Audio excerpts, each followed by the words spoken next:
Самацхан математикийн багшийн их маань өнөөдөр 8 дугаар ангийн шугам тэгштгэлийн систем бодлогоцсон. Хичээлийн зорилго шугам тэгштгэлийн систем бодох, нэмэх, арга, шугам функцийн график хэрэглэн тэгштгэлийн системийн шийдэг ойролцоогоор олох, хэрэглэх талаар үзэнэ.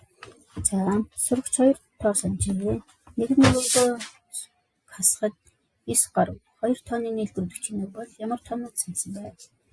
За, бодлолт нь мэдээж нэгдүгээр тоогоо x, хоёрдугаар тоогоо y үүсчихье. Тэгвэл нэг тоогоос нөгөө тоог хасахад x-ээс нэг тэнцвэс тэнцүү нөгөө тооны x тэрнийх нь тэнцүү 41 гээд олвол за систем зохицол нь хооронд нь бүлийг байхгүй болоод 2x тэнцүү 50 болно. x тэнцүү 25. За, эндээс y олвол y тэнцүү 16 болно. За, энэ хэлбэрийн шугам тэгштэглийг хоёр хэсэгтэй шугам тэгштгэлийн систем гэдэг. За, энд A1, B1, C1, A2, B2, C2 энэ тогтмол тоо x-ийг хувьсгэж байна. Хоёр хувьсгчтай шугам тэгштгэлийн хувьсгчийн орондоо болоход үнийн тоон тэнцвэрийг үүсгэх байх x гэж хэрэглэгдсэн хостой хүний шийд гэж нэрлэдэг. За, хоёр хувьсгчтай шугам тэгштгэлийн системийг бодох 3 арга байдаг. Нэмэх арга, орлуулах арга, график арга гэдэг. За, шугам тэгштгэлийн систем аль нэг хүчлэг устгах замаар шийдийг олдог аргыг нэмэх арга гэдэг байна. За, тэрээчийн бодлого үү. За, хоёр шугам тэгштгэлийн системийг нэмэх аргаар бодохдоо за, тэгшгэлүүдийг стандарт хэлбэрт оруулна. За, стандарт хэлбэр гэдэг нь ямар байх вэ гэхээр x тэрнийх нь b-ийг тэнцвүүцээ, a1 x тэрнийх нь b1-ийг тэнцвүүцээ гэсэн ийм хэлбэртэй байхыг стандарт хэлбэр гэж нэрлэнэ. За, тэгшгэлүүдийг тоогоор үржүүлж аль нэг хувьсгчийн өмнөх коэффициент нь эсрэг тоо болно. За, 3x-ээс 2-ийг тэнцүү 4, 6x-ээс 2-ийг тэнцүү 2 гэдэг нь за, ямар нэг ижлэхэн тоо байгаа боловч эсрэг тоонууд биш байгаа учраас ямар нэг нь эсрэг тоо болохын тулд тоогоор үржүүлж өгнө. За, нэгдүгээр тэгшгэлээ хасах 2-оор үржүүлээд өгчээ. Тэгвэл хасах 6x дээр нэмэх нь 4-ийг тэнцүү хасах 8. 6x-ээс 2-ийг тэнцүү хасах 2 систем тэгшгэл үүснэ. Энэ хоёр систем тэгшгэлээ хооронд нэмбэл 2-ийг тэнцүү хасах 10 гарна. Эндээс y тэнцүү хасах 5 гарна. За, хасах 5 аль нэг үүсэн тэгшгэлүүдээ нэмээд гарсан нэг хувьсгчийн шугам тэгшгэлийг бодъё. За, хасах 5 гарсан шийдэг анхны тэгшгэлийг аль нэгэнд орлуулж бодоод нөгөө хувьсгчийг олно. За, анхны тэгшгэлд нь орлуулад бодохоор x тэнцүү хасах 2 гарч байна. За, тэгштгэлийн системийн шийдийг шалгая.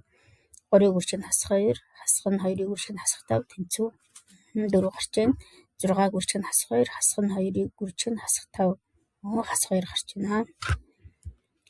За, жишээ бодлого 3y-ээс хасах нь x тэнцүү 6, x тэрнийх нь y тэнцүү 6.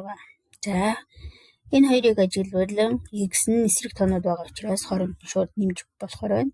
За, хооронд нэмээд өгөхөөр x нь эсрэг тоон учраас тэг болно. За, 3y дээр нэмэх нь 1y тэнцүү 4y болно. За, 4y нь 6 дээр 6 нэмээд 12. За, эндээс y олбол y тэнцүү 3. За, анхны тэгшгэлдээ орлуулад хоёр дахь тэгшгэлд нь орлуулад өгье. За, x тэнцүү 6-аас 3-ыг хаслаа. X тэнцүү 3 гэсэн шийд гарч байна. За, хоёрдугаар тэгшгэл. Хоёрдугаар жишээ бодлого бодъё. X тэрнийх нь 1 5, 8x тэрнийх нь 8y тэнцүү 40 болов. Энэ тэгшгэлийг дээдлийн хасах 8-аар үржүүлээд өгье. За, аль нэг нь хувьсгчийн устгахын тулд аль нэг тоогоор үржүүлнэ гэж байгаа. За, тэгээ хасах x-ээс хасах y тэнцүү хасах 40. Хасах x тэрнийх нь 8y тэнцүү 40 болж байна. За, ингээ хооронд нэмээд өгсөн чинь тэг тэнцүү тэг гарч байна. За, энэ бол үнэн тэнцэтгэл гарч байна. Энэ үнэн тэнцэтгэл байгаа тул систем төгсгөлгүй болон шийдтэй байна. За, 3-дугаар тэгшгэлийг жишээг бодъё. 4x тэрнийх нь 8y тэнцүү 7, 2-1 x дээр нэмэх нь y тэнцүү 2. За, тэгэхээр 2-дугаар тэгшгэлийг 1-р тэгшгэлтэй тэнцүү болгохын тулд хасах 8-аар үржүүлээд өгье. За, үржүүлээд хэлэхээр 4x дээр нэмэх нь 8y тэнцүү 7 нь хасах 4x тэрнийх нь хасах 8y тэнцүү хасах 6 хасах 16 болж байна. За эдгээр хоёр тэгшэл хооронд нэмээд өгвөл тийг тэнцүү хасах 9. За тийг нь хасах 9-тэй тэнцэхгүй гэсэн худал тэнцэтгэл гарч байгаа тул эдгээр тэгштгэлийн систем маань шийдэхгүй болно. За шугамн тэгштгэлийн системийг хэдүүлээ график аргаар өгье. За хоёр үстэй шугамн тэгштгэлийн системийг график аргаар бодохдоо тэгштгэл бүрийг y тэнцүү k гэсэн нь b хэлбэртэй болгоно. За хоёр дахьт нь тэгштгэл бүрийн хувьд хүснэгт байгуулж тэнхлэг огтлох цэгүүдийг болно. За гуравт нь тэгштгэлийн графикийг нэг координатын хавтгаад байгуулна. Графикаас шийдийг шинжилнэ. За ингээд хэрвээ хоёр шулуун маань ингээд параллел хэлбэртэй байх юм бол тэгштгэлийн систем маань шийдгүй байна. Хоёр шулуун маань огтлсож явах юм бол энэ хоёр шулуун маань цор ганц цэгээр огтлсож байгаа учраас цор ганц шийдтэй байна. За хоёр шулуун маань давхцаж болно. За нөгөө давхцаж маань гэдэг маань тийг тэнцүү тийг нөгөө адилхан тоног гараад. Энд бол төгсгөлгүй олон шийдтэй гэсэн графикаас ажиглаж болох нэ. За дахиад нэг жишээ бодож үзье. Y дээр нэмэх нь 2x, нэмэх нь 3 тэнцүү тийг, y-гээс нь x тэнцүү 5 гэсэн тэгштгэлийн системийг бодъё. За график аргаар бодох тул эхлээд бүгдийг y тэнцүү k гэсэн нь b хэлбэртэй болгоё. За ингээд бодохоор y тэнцүү хасах 2x-ээс нь 3, y тэнцүү 5 дээр нэмэх нь x гэсэн 2 y-гээс хамаарсан y тэнцүү x-ээс хамаарсан нэм тэгштгэл бол функц олголоо. За тэгштгэл бүрийн хувьд хүснэгт байгуулаад тэнхлэг огтлын цэгүүдийг олъё. За y тэнцүү 2 хасах нь 2x-ээс нь 3 дээр системд нөгөө хүснэгт байгуулвал x-ийн оронд тэг хасах 1.5-ыг орлуулвал тгийг орлуулсан нь хасах 3, хасах 1.5-ыг орлуулсан тэг гарч байна. За y тэнцүү 5 дээр нэмэх нь x дээр хүснэгт байгуулвал тэг байхад хасах 5, хасах 5 байхад тэг гарч байна. За тэнхлэг огтлын цэгүүдийг координатын хавтгаад байгуулвал ийм хоёр шулуун нэг цэгээр огтлсож байна. Графикийн шийдийг шинжилвэл хоёр шулуун огтлсож байгаа тул цор ганц шийдтэй байна гэсэн дүгнэлтэнд хүрж байна.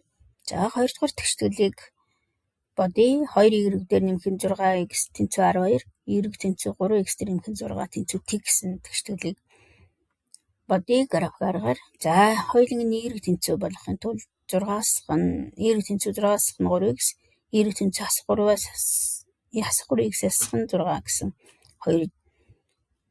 хоёр y-гээс y тэнцүү x-ээс хамаарсан функц олгож байна. За функцаасаа хүснэх зохиогоод x y-гээ орлуулаа үзвэл y-гээс нь 6, y тэнцүү 6-аас нь 3x нь 0.6 2 тэг 6 2 тэг гэсэн тэнхлэг огтлох цэг нь гарч байна. За y тэнцүү 3 хасах 3x-ээс нь 6 гэдэг маань болохоор хасах 6 байхад тэг байхад хасах 6, хасах 2 байхад тэг гарч байна. За эдгээрийг координатын хавтгаа дээр байгуулвал хоёр параллел шулуун байгаа тул эдгээр энэ тэгштгэлийн систем маань шийдгүй болж байна. За 3 дугаар бодлогыг бодъё. Жишээ нь 3 y-гээс нь 2x тэнцүү 2, 2y тэнцүү 4x дээр нэмэх нь 4. За энэ хоёулыг нь y-гээс хамаарсан болгол 2x дээр нэмэх нь 2x, 2x дээр нэмэх нь 2 гэсэн адилхан юм өсч байна.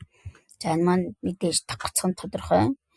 За систем тэгштгэлийн системээ y-гээс хамааруул y тэнцүү x-ээс хамааруулад хүснэгт байгуулвал тэг байхад хасах 2, хасах 1 байхад тэг гэсэн цэгийг огтлж байна. За эндээс графикаа зөрвөл хоёр шулуун маань давхцаж байгаа л төгсгөлгүй олон шийдтэй байх нэ. За шугамн тэгштгэлийн системийг орлуулах аргаар бодъё.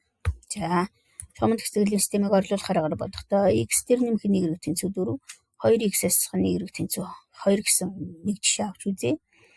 За эндээс y тэнцүү 4-өөс нь x буюу аль нэгийг y юм уу x-ийн орлох замаар нэгийг нөгөөр орлуулна. За 2x хэдүүлээ эндээс y тэнцүү 4-өөс нь x гэсэн y-ийг x-ээр илэрхийлчлээ. За y-ийн оронд x-ийн тавьбал 2x-ээс нь 4 халт нэгэ 4-өөс x тэнцүү 2 болж байна. За эндээсээ бичвэл ингээ шугамн ингээд тэгштгэл гарч байна. За 2x-ээс 4 нэмэх нь x-ний тэнцүү 2. За 3x тэнцүү 6, x тэнцүү 2.